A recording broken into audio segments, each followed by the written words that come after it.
Le matin arriva au bord du Kruger comme un lent dévoilement pâle du monde. D'abord, le contour des acacias apparut, noir et tranchant sur le ciel lavande. Puis le brouillard se leva par lambeaux des bas-fonds, révélant des termitières semblables à des forteresses abandonnées et des touffes d'herbes sèches encore argentées de rosée.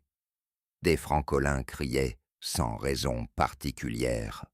Un calao lointain passa en claquant du bec, son ombre glissant sur la piste de poussière rouge, sur la véranda d'un petit poste de rangers battu par les intempéries. Un homme se tenait immobile, une tasse de café qui tiédissait entre ses mains, et regardait la mince ligne de lumière s'épaissir à l'horizon. Il s'appelait Marc Delange. Il avait 60 ans, ou presque. Le chiffre n'avait plus d'importance. Le temps s'était gravé en lui de façon discrète et tenace. Ses épaules s'étaient arrondies. Ses cheveux étaient passés du blond brûlé par le soleil à un gris court et pratique, et de fines rides s'étaient installées définitivement autour de ses yeux, à force de plisser les paupières contre la lumière crue et les mouvements brusques dans le bush. Une raideur dans son genou gauche le faisait hésiter les matins froids avant le premier pas. Mais ses yeux restaient clairs, toujours en quête. Il était garde forestier depuis près de 40 ans. En ce temps, il avait vu les politiciens changer, les règlements changer, les frontières bouger, la technologie s'infiltrer partout, mais la terre elle-même, ce bout rude et magnifique de brousse sud-africaine, restait l'axe autour duquel tournait toute sa vie. Il connaissait cette réserve comme d'autres connaissent leur famille.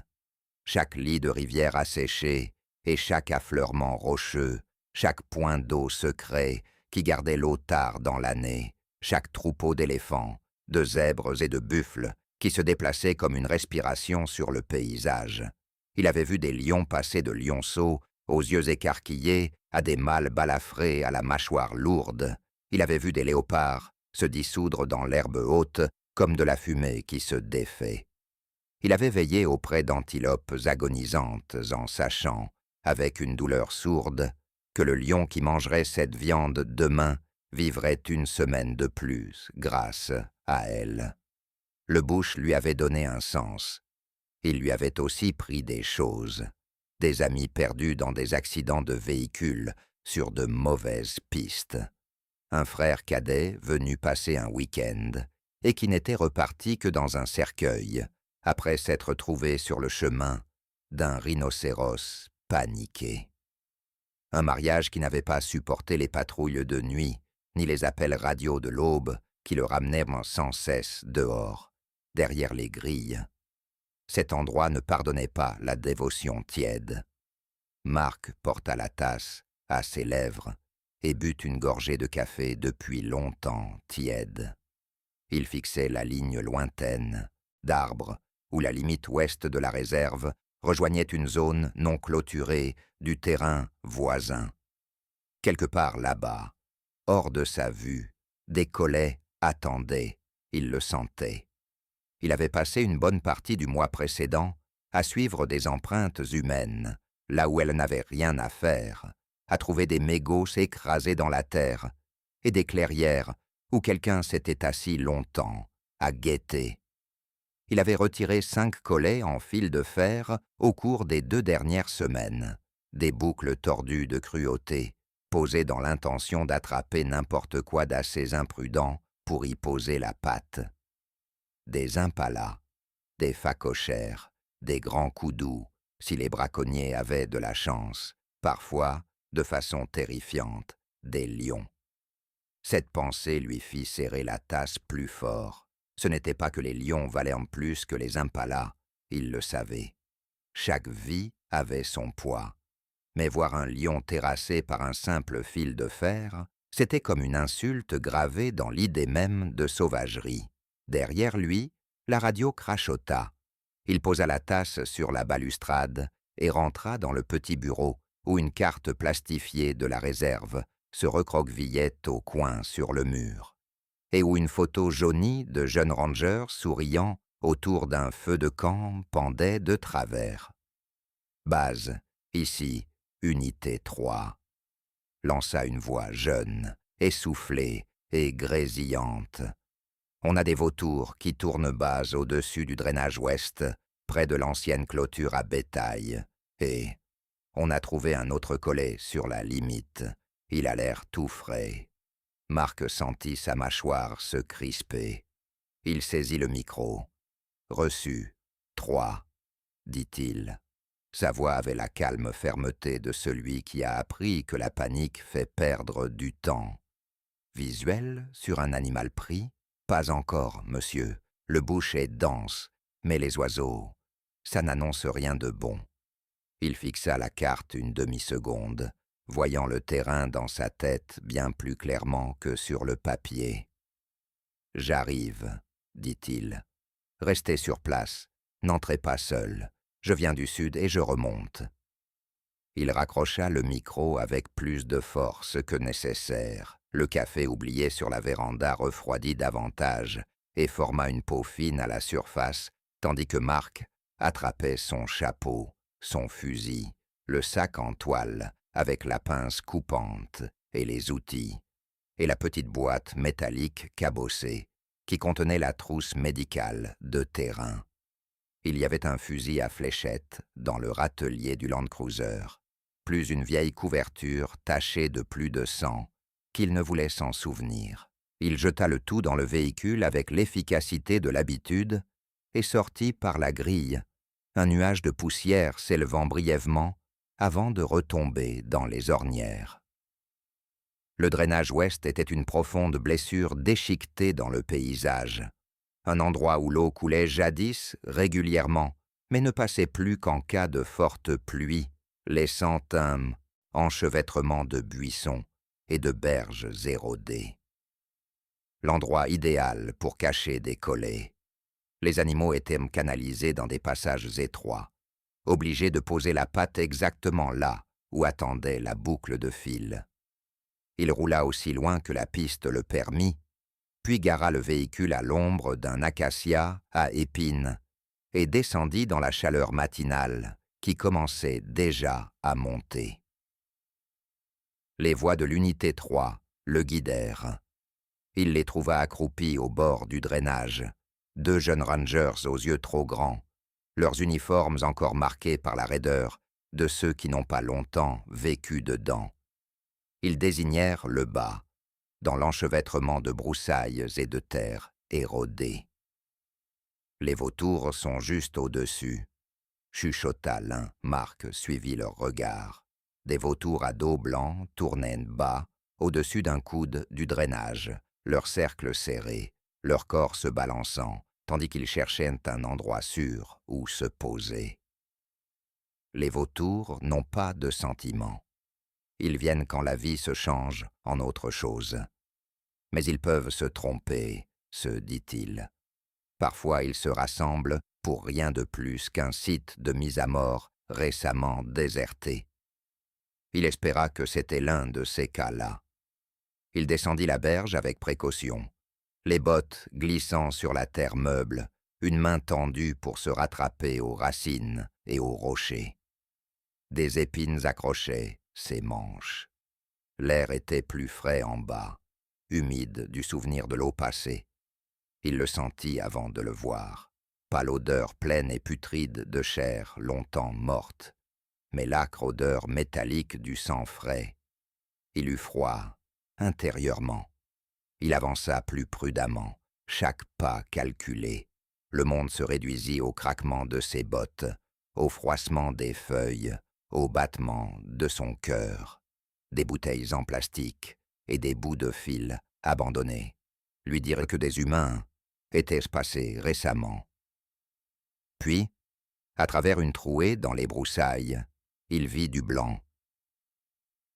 D'abord, son cerveau refusa de l'identifier comme de la fourrure. On aurait dit une flaque de soleil accumulée dans l'ombre, chose impossible dans cette lumière tachetée. Mais quand il se décala d'1 centimètre et plissa les yeux, il vit la courbe d'une cage thoracique qui se soulevait et retombait, lentement, faiblement. Un lion blanc. Même dans le Kruger, même à la limite du Timbavati, où des lions blancs apparaissaient parfois. Ils étaient rares, pas des albinos, mais porteurs d'un gène récessif. Leurs robes étaient de la couleur de l'ivoire en ancien, plutôt que de l'or fauve, fantôme vivant. Ils se déplaçaient dans ce monde rude, vêtus d'une robe qui les faisait ressortir partout, sauf dans l'herbe sèche blanchie et le sable. Il y avait un jeune mâle blanc dans ce secteur de la réserve. Marc l'avait vu 2 fois. Une fois debout dans l'herbe haute au coucher du soleil, sa robe pâle flamboyante orange sous la lumière, fois à l'aube, buvant dans une mare boueuse, son reflet tremblant comme un mythe. Les jeunes rangers l'avaient surnommé Loup Blanc. À présent, Loup Blanc gisait à demi sur le flanc, à demi tordu, la patte avant tendue dans une ligne contre nature, la lourde tête posée sur le sol. Une boucle de fil épais mordait profondément dans sa patte tendue, juste au-dessus des doigts. L'autre extrémité était fixée autour de la base d'un petit acacia à épines. L'arbuste avait été arraché. Le lion avait tiré si fort, lutté si longtemps, qu'il avait traîné tout l'arbuste de quelques mètres, ses racines dressées derrière lui comme une pieuvre morte. Où qu'il ait essayé d'aller, le poids l'avait ramené en arrière, le fil coupant plus profond, à chaque bond désespéré. Le sang avait noirci la fourrure autour du collet, imprégné la poussière. La poitrine de Marc se serra. Il avait déjà vu des blessures de collet. Elles étaient toujours graves, même quand l'animal survivait, même quand l'infection ne l'emportait pas quelques jours plus tard.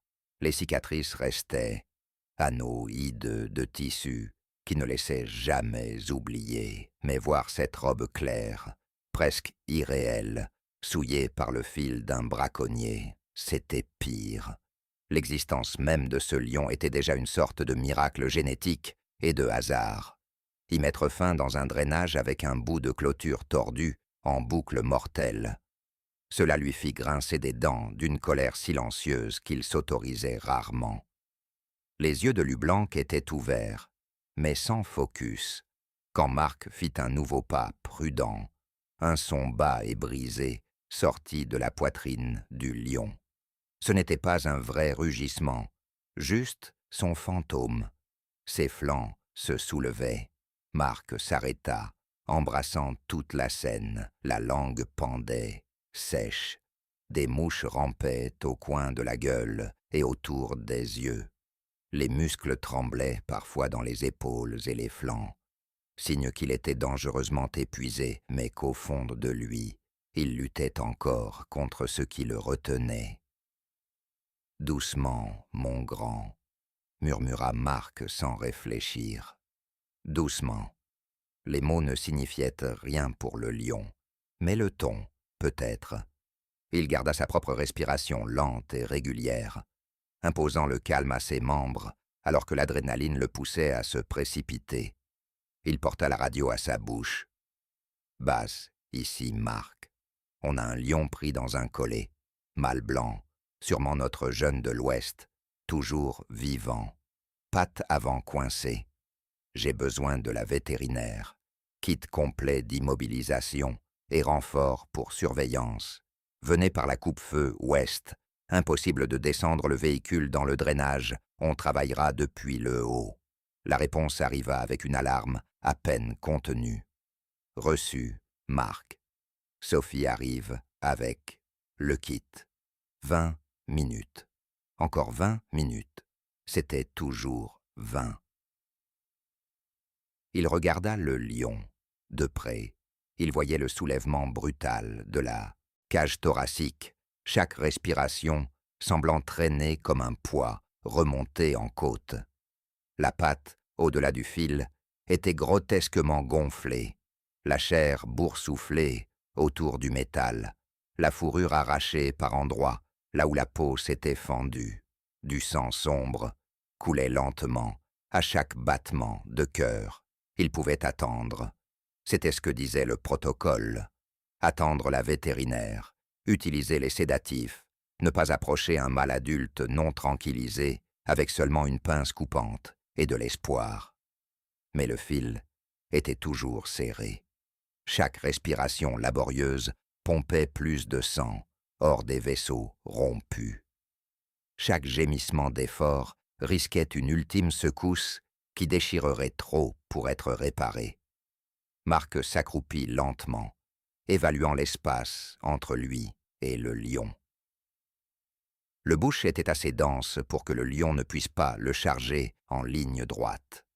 La longueur du fil limitait l'arc de mouvement. S'il approchait de côté, en gardant un arbre entre eux, il pourrait, peut-être, atteindre le câble et le couper avant que le lion ne parvienne à pivoter. Ou bien il pouvait mal juger le terrain, trébucher, et mourir dans un éclair de griffes et de crocs. Il pensa brièvement à la photo fatiguée de son jeune lui, aux cheveux fournis, à son frère, aux soirées solitaires où, assis seul, il écoutait le rugissement lointain des lions et sentait, inexplicablement, qu'il lui tenait compagnie. Qu'avait été sa vie, sinon une longue suite de moments où il avait choisi la chance de l'animal plutôt que son propre confort? Il prit la décision avant même d'avoir fini de se poser la question. Il sortit la pince coupante du sac en toile, sentit le poids familier dans ses mains et s'enfonça plus avant dans les broussailles. Les branches griffèrent ses bras, accrochèrent sa chemise. Une épine lui entailla la joue. Il l'ignora. Le regard terne de Lublanc bougea imperceptiblement à son approche. Les pupilles du lion s'élargirent, ses narines frémirent, un grondement rauque sortit de sa gorge, plus souffle que son. « Ça va, » chuchota Marc, « on ne te laisse pas comme ça. » Il plaça son corps de façon qu'un petit buisson rabougri se trouve entre son torse et la tête du lion, laissant juste assez d'espace pour que ses bras travaillent. D'aussi près, la taille du lion était écrasante.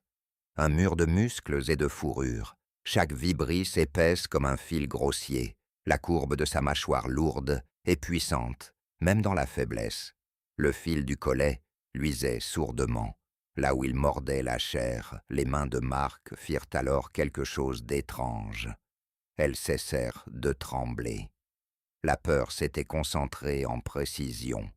Le monde se réduisit à la courbe argentée du fil, au poignet de la pince, au rythme de sa propre respiration. Il glissa la mâchoire de la pince sous le fil, prenant garde à ne pas pincer la patte gonflée. Le métal râpa contre le métal. Lublanc se raidit. Un frisson parcourut son corps. Un éclair de croc, alors qu'il essayait de relever la tête et renonçait. « Je sais, » murmura Marc. Encore un. Il inspira, planta ses pieds dans la terre humide et serra. Un instant, rien. Le fil résistait, épais et têtu, entaillant les poignets en caoutchouc. Puis, avec un claquement métallique sec, il céda. La tension sur la boucle autour de la patte du lion se relâcha légèrement. Le bout sectionné du fil jaillit de la chair, projetant quelques gouttes de sang sur la manche de Marc. Tout le corps de Lublanc se convulsa. Un son guttural, déchirant, jaillit de lui, moitié rugissement, moitié cri brut. Marc tressaillit, le cœur cognant contre les côtes, s'attendant à une explosion de mouvement, griffes lacérant, crocs claquant. Cela ne vint pas. La tête du lion retomba lourdement. Son corps trembla une fois, deux fois. Puis il resta immobile, sauf pour la respiration rauque qui soulevait et abaissait sa poitrine. Le collet n'était plus attaché à rien. Il mordait encore la chair et le muscle, mais il ne l'attachait plus au sol comme un animal enchaîné. Un soulagement si soudain envahit les membres de Marc qu'il en eut le vertige. Il n'eut pas longtemps pour le savourer. Des pas sur la berge au-dessus, Le bruit discret de bottes glissant sur la pente annoncèrent l'arrivée de Sophie avec son fusil à fléchettes et sa trousse. Ses cheveux noirs étaient noués en chignon désordonné, son visage mêlait concentration et chagrin quand elle vit le lion de près. « Ah non, souffla-t-elle, pas toi. Tu es trop spécial pour être assez bête pour te faire prendre à un collet. » Sa voix familière et douce sembla onduler dans l'espace comme une étrange berceuse. Ils travaillèrent vite, une fléchette tranquillisante s'enfonça dans le muscle épais de la hanche du lion. En quelques minutes, ses mouvements, déjà lents, ralentirent encore. Sa respiration s'équilibra. Ses yeux se fermèrent, les cils tremblant légèrement. Ce ne fut qu'alors qu'ils entrèrent pleinement dans l'espace ouvert. 3 humains, accroupis autour d'un lion blanc, endormis dans l'ombre tachetée d'un drainage cruellement silencieux. Sophie coupa la fourrure épaisse autour de la plaie avec de petits ciseaux. L'ampleur des dégâts noua l'estomac de Marc. Le fil avait presque atteint l'os. La chair au-dessus de la patte était déchirée et gonflée, la peau lacérée par endroits, là où le lion s'était tordu et avait jeté tout son poids, encore et encore, contre la boucle inflexible. Certaines zones commençaient déjà à noircir de cette teinte effrayante qui signifie tissu mourant. « Un jour de plus, » dit doucement Sophie. « 2 au maximum, c'est tout ce qu'il lui restait. Il gardera la patte ?» demanda Marc d'une voix rauque. Elle ne répondit pas tout de suite. « On va essayer, » dit-elle enfin. « Si l'infection ne l'emporte pas, et si assez de tissu reste vivant. » Ensemble, ils nettoyèrent la plaie du mieux qu'ils pouvaient sur le terrain, rinçant la boue et le sang coagulé, vaporisant un antiseptique qui piquait le nez de Marc. Ils dégagèrent la boucle de métal restante de la chair, la faisant doucement sortir des creux gonflés qu'elle avait creusés, attentifs à ne pas arracher ce qui restait de peau. L'odeur, métal, sang, peur, collait aux mains de Marc, même à travers les gants. Quand ils eurent enfin bandé la patte sans serrer, avec un pansement respirant qui tiendrait les mouches à distance, sans couper la circulation, Marc s'assit sur ses talons et regarda vraiment le lion. Sous sédatif, il paraissait plus jeune, sans la tête haute et fière, sans le frémissement des narines. Il ressemblait presque à un énorme lionceau, trop grandi tombé dans un sommeil trop lourd. La fourrure pâle de ses joues était légèrement tachée de poussière et de sang séché. Sa crinière arrivait à peine, un halo de poils plus long autour du cou. Pas encore l'épaisse cape d'un mâle adulte, Marc ressentit une tendresse étrange et farouche pour lui. Ce n'était pas seulement un symbole de rareté, pas seulement le lion blanc dont les touristes chuchotaient autour des tables et dont les jeunes rangers parlaient à voix basse et excités. C'était une créature vivante qui, quelques heures plus tôt, marchait dans le monde avec ses propres pensées sauvages et tranquilles, ignorant qu'une boucle de fil caché barrait son chemin. Il posa brièvement la main sur l'épaule massive du lion. « Tu ne vas pas mourir dans un fossé, » dit-il doucement. « Pas si on peut faire autrement. » Sophie injecta un antibiotique à action prolongée et un produit pour contrer certains effets secondaires du sédatif. Puis ils reculèrent, se repliant aux abords du drainage, assez loin pour ne pas être la première chose que verrait le lion en se réveillant, assez près pour intervenir si quelque chose tournait mal. Le soleil montait plus haut. Le temps passa en petits ajustements. Le glissement de l'ombre à mesure que la lumière avançait, le lent bourdonnement des mouches, les appels lointains d'oiseaux invisibles. La boule de peur dans l'estomac de Marc se dénoua lentement pour faire place à autre chose. Attente, choc, résiduel, fatigue profonde jusqu'aux os. Il s'assit dos à un rocher, fusil sur les genoux, chapeau rabattu sur les yeux. Il ne se rendit pas compte qu'il s'était assoupi avant qu'un son ne le ramène brutalement à lui. Un rugissement. Pas à plein volume. Les sédatifs pesaient encore dans ce corps puissant, mais assez pour faire vibrer l'air même. Marc se redressa d'un bond, cœur cognant, tous les sens en feu. Il vit d'abord la tête du lion, relevée du sol, la crinière légèrement hérissée. Les yeux de Lublanc étaient ouverts, pupilles dilatées et noires. Il cligna lentement, une fois, deux fois, comme s'il émergeait d'un long rêve désorientant. La patte bandée tressaillit. Une nouvelle inspiration, plus profonde. Les muscles de ses épaules ondulèrent. Il se déplaça, essayant de ramener ses pattes sous lui. La main de Sophie se posa sur le bras de Marc. « Ne bouge pas », souffla-t-elle. « Il va être groggy et perdu. Laisse-le se repérer. » Le lion se souleva à moitié, puis retomba, haletant sous l'effort. Il lui fallut encore quelques minutes pour réussir enfin à porter son poids. Il se redressa par étapes, patte avant d'abord, puis arrière, avec une pause entre chaque côme pour vérifier chaque membre. Quand enfin il fut debout, il était chancelant mais droit. La patte bandée resta un instant suspendue au-dessus du sol, puis descendit, prenant une fraction du poids. Il grimaça, un grondement rauque monta de sa poitrine, mais il ne s'effondra pas. Il tourna la tête, reniflant. Le cœur de Marc lui monta dans la gorge. Le vent avait tourné. Leur odeur, qui passait jusque-là sous le vent, dérivait maintenant clairement vers le lion. Sa tête pivota dans leur direction. Même de loin, ses yeux étaient écrasants, or pâles, cerclés d'ambre plus sombre, bordés de noir qui les faisait paraître encore plus grands. Ils se fixèrent sur le petit groupe d'humains accroupis dans les broussailles. L'adrénaline traversa Marc si vite que ses doigts s'engourdirent. C'était le moment dont on parlait toujours, dont on avertissait les nouveaux rangers. Un grand félin sortant de sédation à proximité d'humains peut frapper d'abord et comprendre ensuite.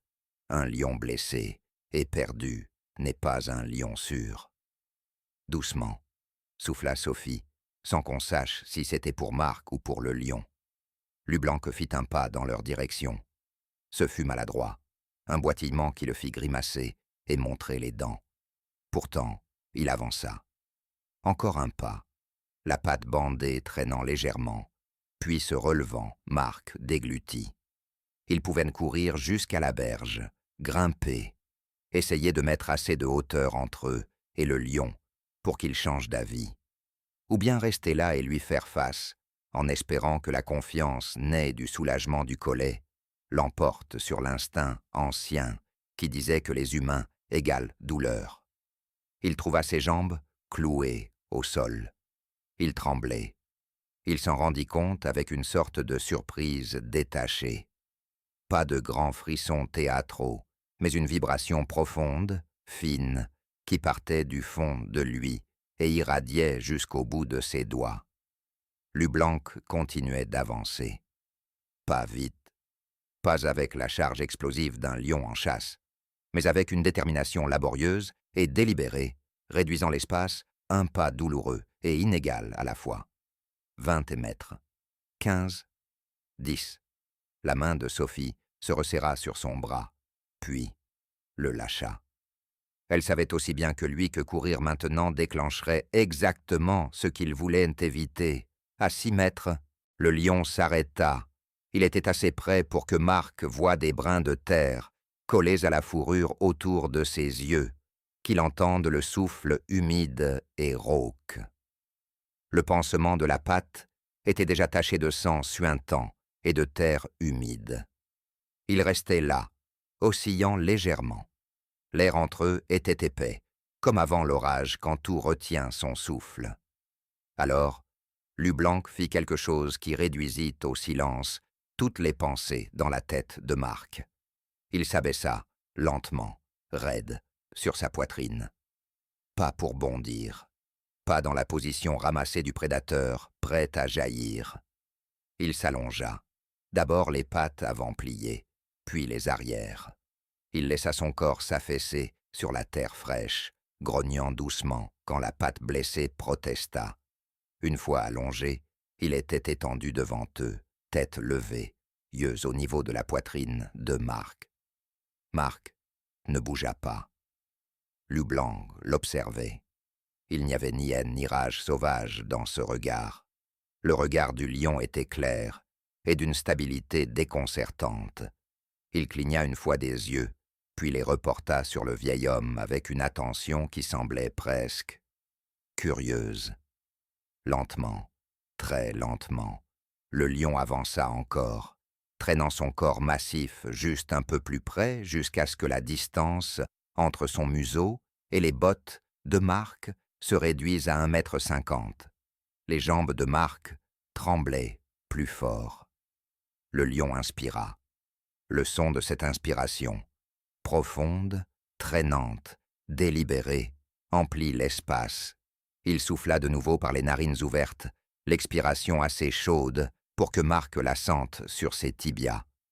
Puis Lublanc fit ce qui hanterait les nuits agitées de Marc pendant longtemps. Il baissa la tête, l'immense crinière blanche s'inclina. Son menton descendit presque jusqu'au sol. Un instant, son museau effleura les lacets de la botte de Marc. Pas une attaque, pas une morsure, juste un contact, hésitant et étrangement doux, comme une question. Le cœur de Marc battait si fort qu'il était sûr que le lion l'entendait. Lublanc resta dans cette position 2 respirations.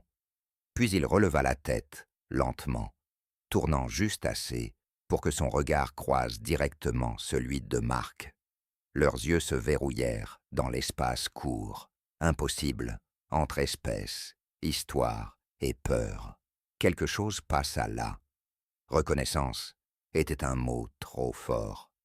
Mais il y avait prise de conscience, conscience, un éclair de compréhension que cette forme odorante devant lui, cette silhouette étroite et tremblante, avait été là entre le fil et la douleur. Marc sentit la nuque lui glacer. Tout son corps vibrait d'adrénaline, la part primitive de son cerveau hurlant à propos de crocs, de griffes, de proximité. Mais plus bas, dans une zone plus ancienne et plus calme, un autre sentiment montait. L'émerveillement. Ses mains, posées inutilement sur ses genoux, se refermèrent lentement en poing pour arrêter leur tremblement. « Ça va », chuchota-t-il d'une voix rauque. « Tu es libre maintenant. » Les oreilles du lion frémirent. Il souffla encore, une nouvelle bouffée chaude sur les bottes de Marc. Puis avec un gémissement d'effort, il se repoussa sur les coudes et grâce à sa bonne patte et à une pure détermination, pivota son corps. Il ne se pressa pas. Il leur fit face une dernière fois, tête haute, malgré les drogues et la douleur. La fourrure blanche de son cou capta un rayon de soleil égaré qui avait trouvé son chemin à travers la canopée, le faisant brièvement luire dans la demi-ombre. Puis il se retourna et se mit à boitiller le long du fond du drainage, traînant la patte bandée, chaque pas laissant une trace mêlée de sang et de terre. Marc le regarda partir jusqu'à ce que les broussailles l'avalent. Ce ne fut qu'alors que son corps se rappela comment bouger.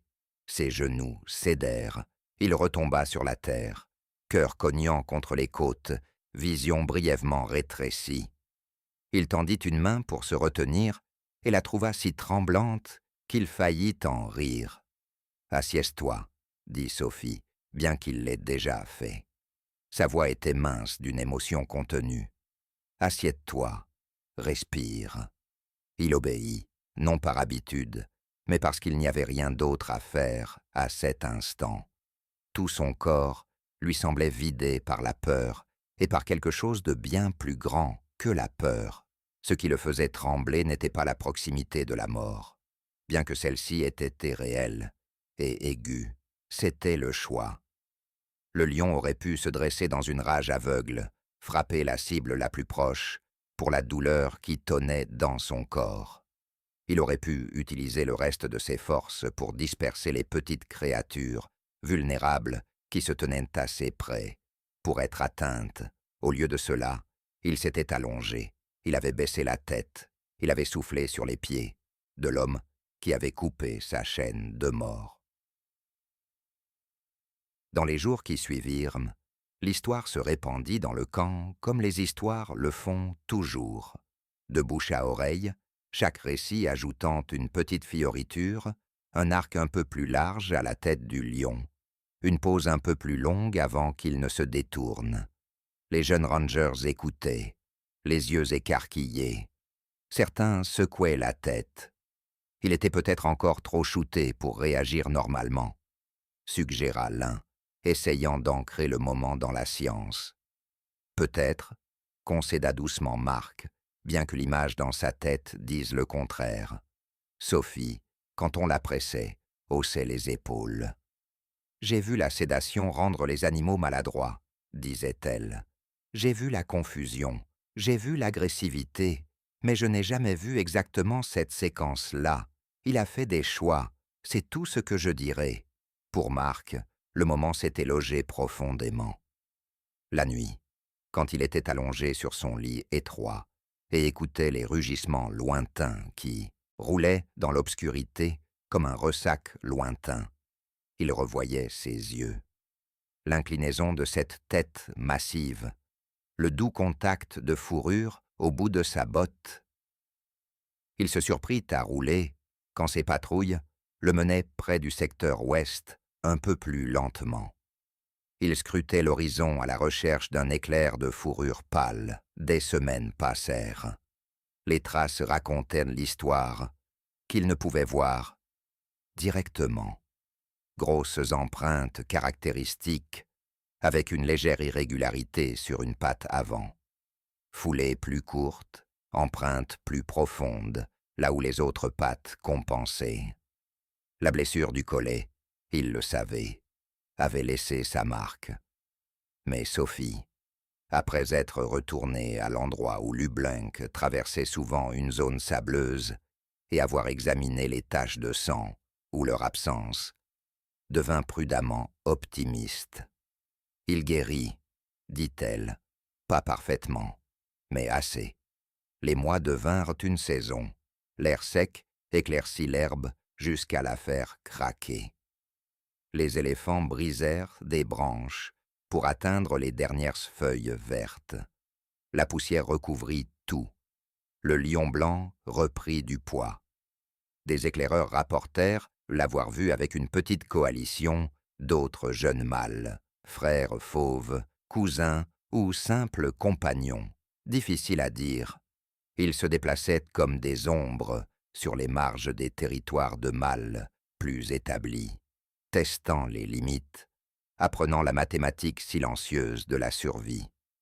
Parfois, lors d'un safari du soir, une forme lointaine sur une colline faisait lever les jumelles de Marc avec un éclair d'espoir.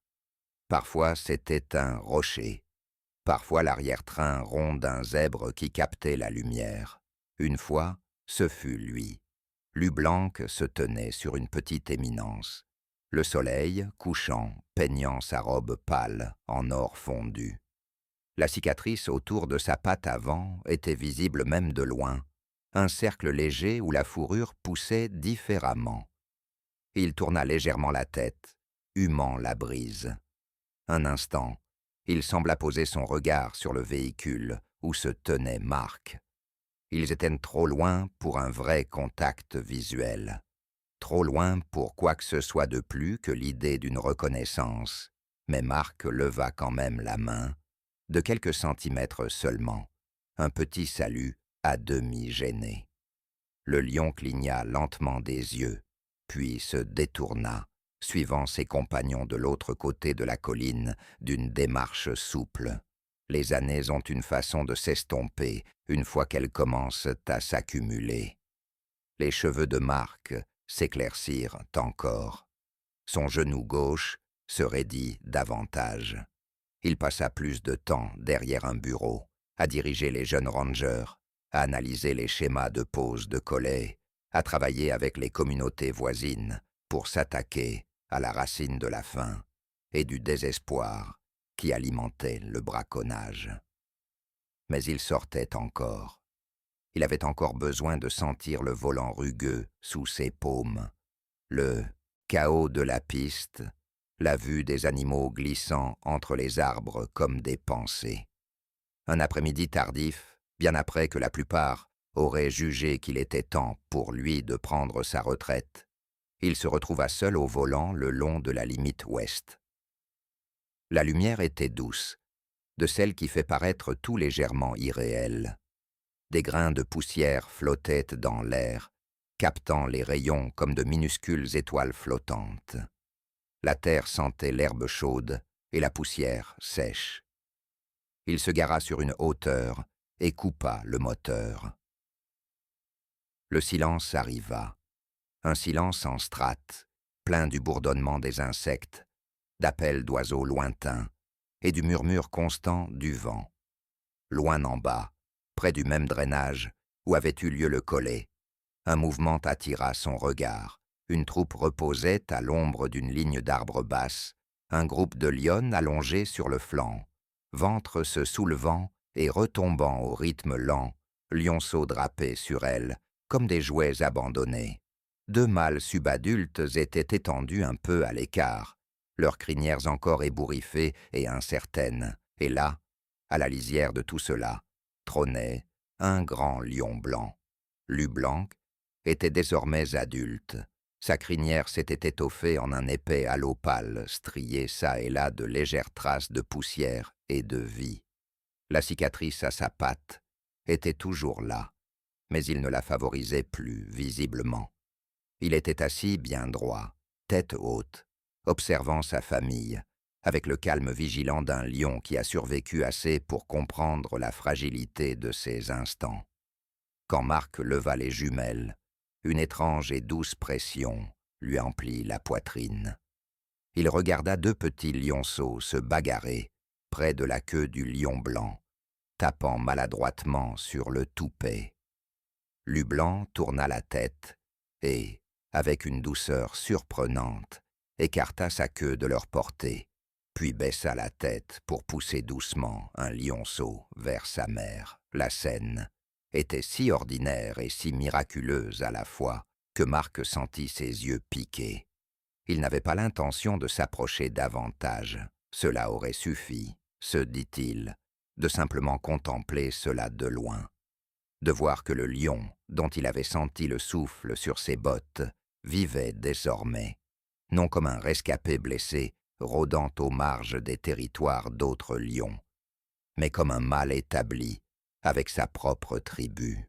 Mais la piste descendait en courbe, et le moteur tourna presque de lui-même. Il roula lentement, pneus crissant sur les cailloux, s'arrêtant bien avant les arbres. La troupe le remarqua. Des lionnes levèrent la tête, oreilles frémissantes. Quelques lionceaux le fixèrent, rondement, avant de perdre tout intérêt et de s'effondrer à nouveau en tas de membres emmêlés. Les mâles subadultes l'observèrent avec un ennui évaluateur. Lublanc se leva, pas avec alarme, pas avec raideur agressive. Il se redressa simplement de là où il était assis et se tourna face au véhicule. Sa crinière capta la dernière lumière du jour, bordée de bronze. Il marcha vers eux. Les lionnes ne se levèrent pas pour le suivre. Elles regardèrent, grondèrent doucement entre elles et le laissèrent aller. Les mains de Marc se crispèrent sur le volant, mais il ne démarra pas. Il avait appris, il y a longtemps, qu'il n'y avait qu'un nombre limité de fois dans une vie où il valait la peine de reculer devant un lion qui approche. Celle-ci ne lui semblait pas en faire partie. Lublanc avançait. La bande de sa cicatrice était visible quand il marchait juste comme il faut. Un cercle de textures différentes autour de sa patte, pâle sur pâle. C'était le seul signe extérieur de ce qui s'était passé dans ce drainage d'autrefois. Il s'arrêta à quelques mètres de l'avant du Land Cruiser. La poussière tourbillonnait paresseusement autour de ses pattes. Ils étaient désormais séparés par une vitre, un bout de métal et des décennies d'habitude et de prudence. Le monde semblait étrangement silencieux. Le lion leva légèrement la tête, reniflant. Marc, sans le vouloir, murmura dans le silence. « Salut, mon grand !» Les oreilles de Leblanc frémirent. Il fit un pas de plus, jusqu'à ce que son museau touche presque le pare-choc avant. Puis il le leva, le posant doucement, délibérément, contre la barre métallique juste là où, derrière le pare-brise, battait la poitrine de Marc. Un cercle de buée, tendre, fleurit sur la vitre quand il souffla. Ce n'était pas l'intensité brute et tremblante de ce jour dans le drainage. Le temps avait adouci les contours du souvenir. Mais ce geste, ce simple contact direct, avec l'endroit où battait le cœur de Marc derrière la vitre, le frappa avec une force qui lui coupa le souffle. Sa gorge se serra. Ses doigts, posés sur le volant, se recroquevillèrent. Il sentit le tremblement repartir de loin. Comme des années plus tôt, Leblanc resta là juste un instant, comme pour confirmer quelque chose que lui seul pouvait sentir. Puis il baissa la tête, cligna lentement des yeux, et se détourna, regagnant sa troupe d'une démarche tranquille et assurée de lion qui connaît sa place dans le monde. Marc resta dans la lumière déclinante, mains tremblantes autour du volant, l'écho de ce bref contact pulsant en lui. Plus tard, quand les jeunes Rangers le supplieraient de raconter l'histoire, il hausserait les épaules, mal à l'aise d'être au centre d'un récit. « Il t'a reconnu », insisterait-il. « Peut-être, dirait-il. Peut-être qu'il se souvenait de l'odeur du sédatif. Peut-être qu'il voulait juste voir si le métal avait un goût. Mais quand il était seul, la nuit, quand le bush semblait pressé contre les minces murs du poste, et que les appels des lions arrivaient comme de vieilles chansons, il se permettait de se souvenir autrement. Il se rappelait un jeune lion blanc, effondré dans un fossé, attaché à la mort par une boucle de fil. Il se rappelait avoir coupé cette boucle. Il se rappelait le lion debout, blessé et perdu, et qui avait choisi de s'allonger plutôt que de frapper. Il se rappelait la chaleur du souffle sur ses bottes, l'inclinaison d'une grande tête, le sentiment que quelque chose de plus grand que la peur était passé entre eux dans ce petit espace dangereux. Dans un monde où tant de fins étaient brutales et absurdes, cela ressemblait à un miracle qu'il avait non seulement été autorisé à voir, mais à partager. Et bien que la vie dans la réserve continuât avec son rythme impitoyable habituel, lionceaux nés, vieux mâles morts, collets encore trouvés et retirés avant qu'ils ne prennent une autre vie, ce moment, et son écho tranquille des années plus tard, sur la piste poussiéreuse, restait en lui.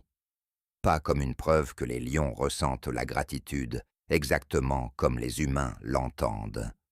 Pas comme la preuve d'un lien de conte de fées, mais comme un rappel que parfois, quand la gentillesse franchissait la ligne invisible entre espèces, le monde sauvage s'en apercevait. Parfois il baissait la tête, parfois il touchait l'endroit où battait un peu trop vite le cœur d'un vieux garde fatigué. Et parfois, juste quelques minutes tremblantes, la distance entre eux semblait aussi fragile et fine qu'un bout de fil attendant d'être coupé.